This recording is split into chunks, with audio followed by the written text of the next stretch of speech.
Back Row family of podcasts.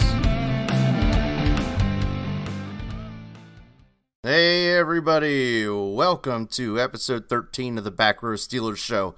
On this episode, we're talking my all-time favorite players on offense, broken down by each position. Thank you again to Branson Thomas over at the Back Row Texans show for this week's episode. Content suggestion on Twitter. Don't forget, you guys can all hit me up on Twitter at Back Row Steelers. I'm there on Twitter, like I said, and Instagram. So feel free to hit me up on there. If there's anything you want to hear me talk about, feel free to shoot me a message. Tell me how you feel about some things. We can have a discussion. Hell, maybe I'll even have you on the show as a guest if you got a good mic and setup and everything, so we can have a good conversation back and forth. That'd be pretty cool. You can also email me at backrowsteelers@gmail.com if there's anything you'd like to hear me discuss on the show. If you don't feel like putting it on Twitter, or message me on Twitter if you don't have it, or Instagram, that's fine. Pretty much everybody has email, so feel free to send me an email, and I'll write back to you, and I'll try to include some things in the show. So again, thanks for everyone for listening. Don't forget to subscribe, rate, review the podcast. It helps this podcast get recognized, ultimately out to more Steelers fans, which is what we all want. We want Steelers fans to listen more stuff about the Steelers. Who doesn't want to hear more stuff about the Steelers? All right, so that's the ultimate goal. Let's get this out to as many people as I can. Share it with your family and friends as well. Word of mouth can spread this show pretty fast and give you all something to talk about with each other. All right, without further ado, let's get started with my personal favorite offensive lineman and former Army Ranger Alejandro Villanueva. I love this guy, mainly because of his pride in America and the armed forces. Like, that's pretty amazing. So I think I've mentioned it on the podcast before. I'm currently active duty Navy. I've been in for 19 years now, and I definitely support all my veterans and stuff. And I'm excited to talk about him today. So, how awesome is it that an Army vet can serve his country and then take his leadership and motivation from the Army to the NFL and put it on an awesome team like the Pittsburgh Steelers? That's pretty amazing. There aren't many teams in the NFL with a better left tackle than the Steelers, and I honestly love our whole O-line and their cohesiveness that they have. We're one of the few teams in the league that has a lot of returning players, good cohesive communication and everything with the O-line.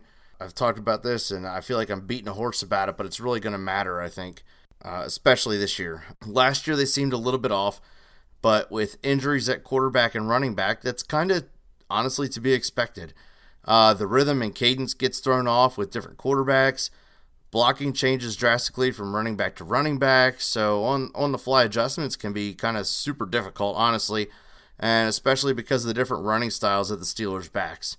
They had years of Le'Veon Bell and his patient wait for the gap style of running that apparently only worked in Pittsburgh because he hasn't done so well since. Last year on the Jets, he really didn't have that great of a year, honestly. Not in comparison to any year in Pittsburgh by far. That style of running changed a lot when Connor took over because he's not that style of back. Connor just likes to, he's going to hit the hole as fast as he can. Well, the Steelers O-line would make a hole for Lev Bell, but it took a second or two to develop. Connor's not a patient runner, so it didn't really work. Either way, I'm getting off topic now, and let's reel this back in, and while we're talking running backs, let's talk about my favorite running back of all time in Pittsburgh. Now, I would love to say Franco Harris, and for some of the older crowd listening to this, you're going to say, why isn't it Franco Harris? But sometimes it's hard to pick older players, mostly because I just didn't actually get to see them play live, and I'm not taking anything away from them. This is a show about my favorite Steelers players. If you want to talk about yours, I'd happily have you on the podcast, and we can have a discussion about what was so awesome about them and how you got to see them play live. And I would love to have a good conversation about some older Steelers players with you guys. His stats spoke for themselves. Franco Harris, as he's the number one back in Steelers history with almost 12,000 yards. But I got to go with Jerome Bettis, who isn't too far behind him with 10,571 yards. He's the bus.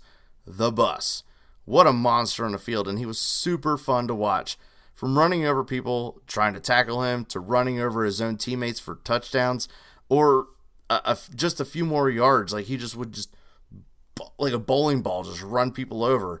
But let's not mistake, he also had a little bit of finesse to those legs. The guy could juke people out of their shoes, and he was really quite nimble for being a really, really large man. So above everything and all the stats and all the stuff he did for the team, Jerome Bettis is a good human being and a great teammate. And he actually has a charity called the Bus Stops Here Foundation. It's for underprivileged inner city youth.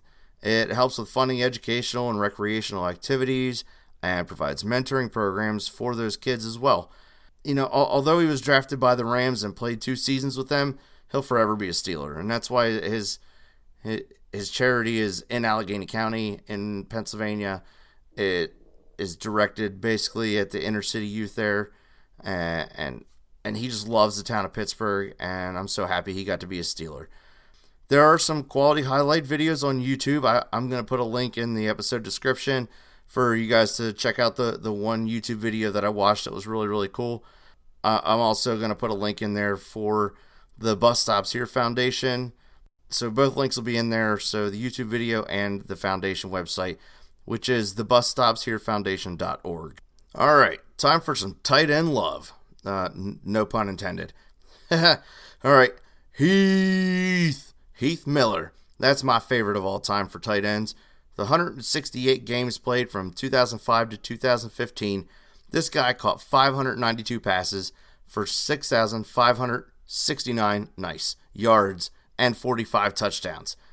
He was awesome to watch, and the Steelers have been searching for a comparable replacement, honestly, since he retired. Thought we might have that with Vance, old Vance nasty stiff-arm McDonald, but the guy just can't stay healthy. And now we got Eric Ebron, a former first-round pick who was drafted by Detroit. Detroit is not very notorious for using tight ends well, so he kind of moved around, went to Indianapolis like we discussed before on the podcast. Now he's here in Pittsburgh. Who knows? Maybe he'll be the next Heath Miller. He is 27 years old, but that's pretty young in terms of tight end age. The cool thing about Heath Miller, though, back on this guy, he was such a loyal player. 11 seasons with the Steelers is amazing. The fans in the stadium, and hell, even me at home watching him on TV yelling, Heath! Every time he caught the ball was just fun and really, really awesome to hear. And it made watching the games that much more enjoyable. After talking a lot about these players, I'm kind of seeing a trend here. And most players that I love loved playing for Pittsburgh. And that says something. The Steelers they're such a loyal organization to the guys that they want to stay. Even they try to be loyal to guys that want to go out and get more money, and they try to pay them and they try to do things. Ultimately, some people just stay in Pittsburgh because they love playing for the Steelers and being a part of the whole like Rooney dynasty that is the Pittsburgh franchise. And I understand that the money thing kind of gets tough sometimes. It's hard to manage cap space, but they're loyal to the players. Their loyalty to the players, in turn, has built the most loyal and well-traveled fan base in the NFL. And speaking of loyalty, let's go into my favorite wide receiver who played for Pittsburgh for quite a long time. At wide receiver, man, this is tough.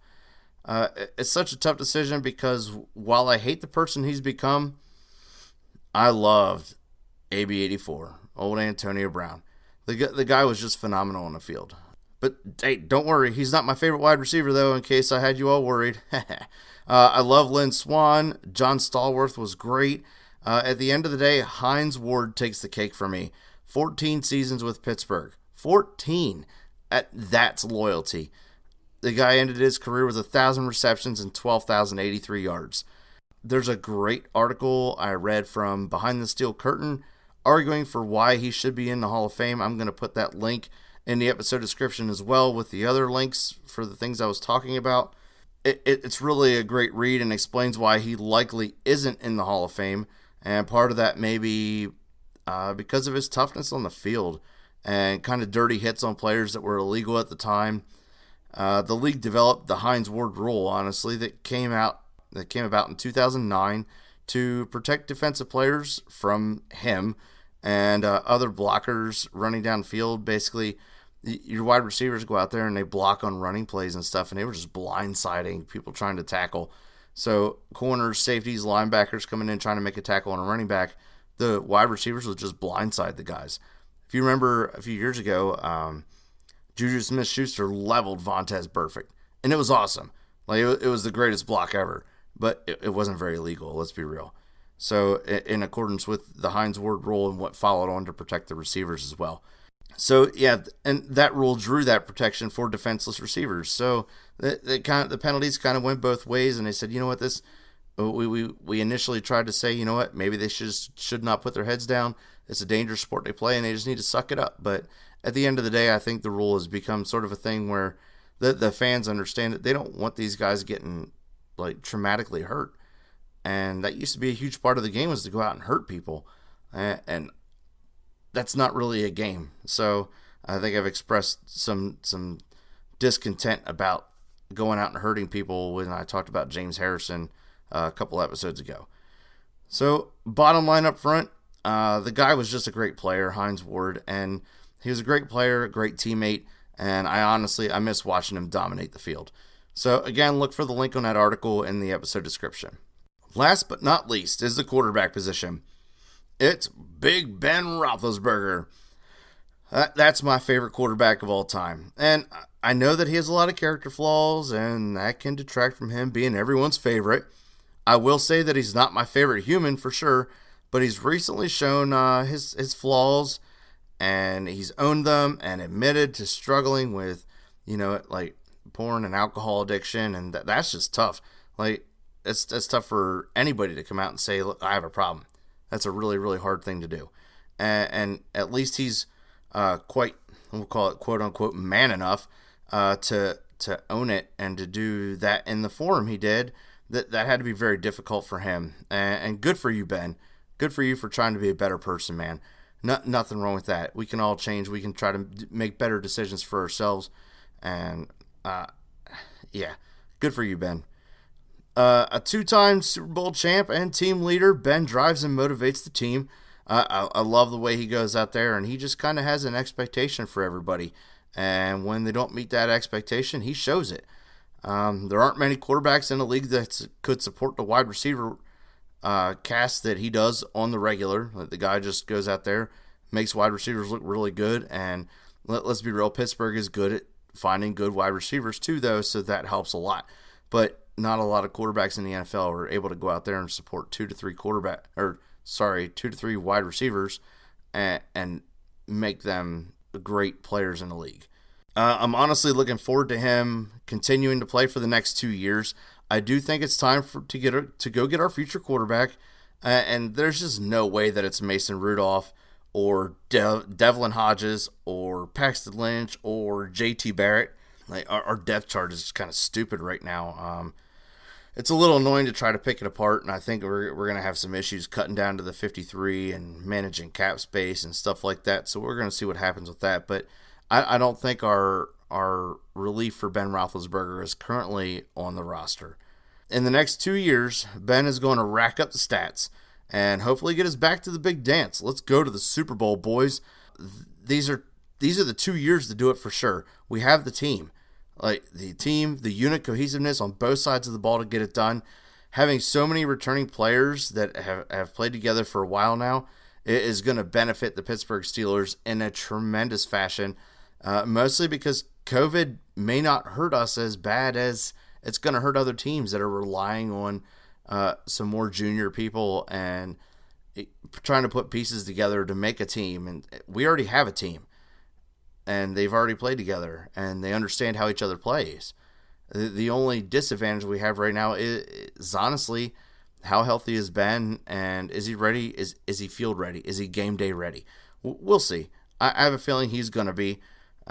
He's getting his head on straight, and I'm honestly just hoping Big Ben is actually back to good health, and it's not just like a smoke show for the media happening right now. All right, and that's going to do it for my favorite offensive players of all time in Pittsburgh. I know it's kind of some newer people, and I'm okay with that. I am a fan also of Terry Bradshaw at quarterback. He's the original TB12. So any of you Steelers fans out there that have acquaintances that are Patriots fans, go ahead and rub that in their face that the original TB12 is in fact Terry Bradshaw. All right, let's get on to some news. Going to keep it kind of shorter today. Derek Watt's agent apparently kept it on the low that Steelers were wanting him to be on the team really bad, and the reason he didn't really want him to take it right away, just because of a biased decision to go play with his brother. Who wouldn't want to play NFL football with your brother? So his agent was kind of looking out for him, trying to get him the best deal that he could, and I like that. That's a good agent, honestly, because how many teams out there are really going and gunning for a fullback? If you got this guy out there that you can market, and Derek Watt's a good fullback, he's going to be good for blocking, and I think that's why we picked him up. It's going to be good to help protect Ben, so we can send a fullback out there for sure on passing plays and help out the O-line quite a bit as far as getting some protection for our quarterbacks. So his agent did what he could. That's a good job on the agent. Ultimately, the agent told Derek Watt, like, how'd you like to go play for the Steelers? And Derek just had a big old grin on his face and was ready to go play some football with his brother. That's super cool. Now, I have one more news piece, and Steelers Nation posted a quote on Facebook from Coach Tomlin that read, now, hold on. Before I get into that, I'm honestly going to be making a stand here about something, and this might piss some people off. But those people need a mental adjustment. I will never speak politics on this show ever. So I want you all to know that I have zero agenda in what I'm about to say, other than we need to be better to each other. So Steelers Nation posted a quote on Facebook from Coach Tomlin that read, "It's our intention," this is in quotes, "it's our intention to support those guys and any statement or action they take as long as it's done thoughtfully and with class, and that includes kneeling." To which Facebook proceeded to explode with hate and bigotry. Now, I'm not a stir-the-pot kind of guy, but seeing my fellow service members and veterans making asshole, ill-informed comments really got to me. So I retorted with this statement. "So much hate from people missing the point. Having all that hate must hurt your heart, but probably not as much as the people's hearts that are the reason for the kneeling. Get out of your comfort zone and go ask some other humans for some clarity and meaning. And for you veterans out there that are hating, you've lost something along the way. You fought for American citizens and the rest of the world to have freedoms and to not feel oppressed. I bet you wouldn't be mad at your brothers in arms if they couldn't stand because they have no legs. Well, kneeling is the proverbial I have no legs. Grow your hearts, America. Change is gonna come. I'm not looking to start an internet fight here, so save your negativity and don't respond if you're feeling attacked, and take a minute to self-reflect. I retire from Navy service in less than a year, and I will proudly watch my fellow Americans strive for equality on and in a massive media stage because every human has rights and just wants to be treated fairly and loved." Now, I got some replies. So I got a reply that says, "Kaepernick is not oppressed. He hates America. Did you not read his statement?" Well, I did read his statement, and everybody's entitled to their opinion, and that's fine. Kaepernick did say something, I'm not going to celebrate the 4th for a country for independence that doesn't actually have independence. I think maybe Kaepernick's missing a point a little bit. The Independence Day was our independence from in our ability to create our own country. And in this whole process of creating our country, we have to make ourselves better. So maybe it was taken a little out of context, and he wasn't able to convey a full thought in what he said. I'm not going to defend the guy, however. What was said was said. He's kind of getting slammed all over social media, and maybe rightfully so. I'm not sure. So I got another response, and it says, Robert Sprout, "I understand they have the freedom to kneel whenever they want. But on the football field is their job, and as such, if their employers say, don't kneel, then don't kneel. I am a teacher, and there are plenty of times I had to follow school board rules that I wasn't fond of. Same thing here. Make a statement on your own time, not the company's time. So to which I replied to this gentleman, while I understand where you're coming from, both your and my jobs are not on a media stage of millions of Americans with the ability to social influence. It would be a great discussion to have with your students about equality and why we as a country still aren't there yet, and the obstacles that Americans face because of it. Maybe use it as an extra credit piece or something for them to describe oppression and what equality means to them. So, this gentleman also got another reply from somebody else who said their employers are not telling them not to kneel. Even the commissioner is okay with it. So basically, this guy's just a little misinformed, and hopefully he took some things in from this, and that's awesome. Now I get an interesting reply, and like I said, I wasn't looking to start an internet fight. I even put that in there. But this lady has to go out here and say, here's the thing. Anyone kneeling at this point, in all caps, knows it is just going to cause, in all caps again, more anger and more division, and it, again, in all caps, is never going to be the solution to the problem. So there's absolutely no need in it. If they didn't want to actually do something, they would be looking for solutions, not more problems. So I replied to her, in quotes, they, huh? I asked to not start an internet fight. But your comment is the definition of racism and oppression. When people say check your privilege, it's directed at people with your line of thinking. If it bothers you so much, how about you help be a part of the solution instead of condemning your fellow humans for trying to have their voice heard? Now, so she replies to me, and I haven't touched it yet. You are totally off base and apparently not familiar with grammar and English language. My they referred to anyone taking a knee, which is the subject of this post. Take that however you will. How you misconstrued a word to imply I'm privileged and racist, God only knows. I reiterate my opinion that anyone taking a knee at this point during the national anthem knows they are going to cause more division, not less. I believe we all should be proactively doing positive, loving, helpful things to build up fellow Americans, but taking a knee doesn't really help a single person. I honestly don't know how to reply to this. If you have anything that maybe, if any of you have something that maybe, I don't know how to reply to her. And maybe my conversations with, a lot of my friends and stuff I just don't know, guys. It's mind blowing to me. So anyway, I have a very small media voice in this podcast. However, it is out there and it's free for everyone to hear. And I'd like some valuable input if you were able to provide it. So, yeah, anyway, I'm just going to leave that one alone. It's easier not to argue. So I'm going to leave with this. I'm not a black American. I didn't grow up as one. I didn't grow up ever feeling discriminated against or oppressed. So I can't speak to how the minority communities truly feel at heart. Maybe I'm a little ignorant to how the whole rest of the world works, because in my line of work in the military, we do strive for a very, very equal community and feeling among everybody, and it's great. And maybe that makes me a little ignorant to the rest of the world, and to that, I don't know. I'm not going to say I'm sorry, because I'm not sorry, but I like to be as informed as I can and make informed decisions instead of feeling like the media is just trying to feed some bullshit. So, yeah, like I said, I can't speak to how the minority communities truly feel at heart. Kneeling is not meant to be disrespectful to our great country or the flag, but to call it a stage that change needs to happen.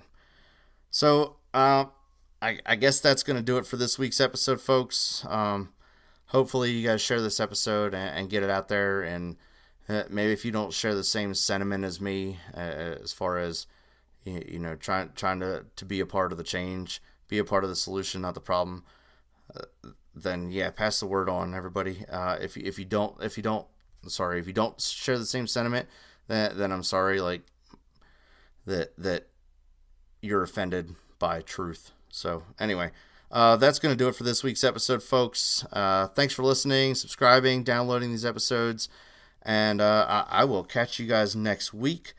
I'm still working on what I want to talk about. So again, looking for some suggestions. Hit me up. All right. Thanks, everyone. Have a great time, and I'll see you next week. Thanks for listening. See you next time on the Back Row Steelers Show.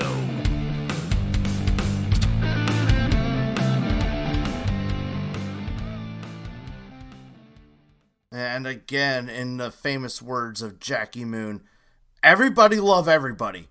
We're all just a bunch of meat sacks trying to live our lives to our fullest extent. And I love you all.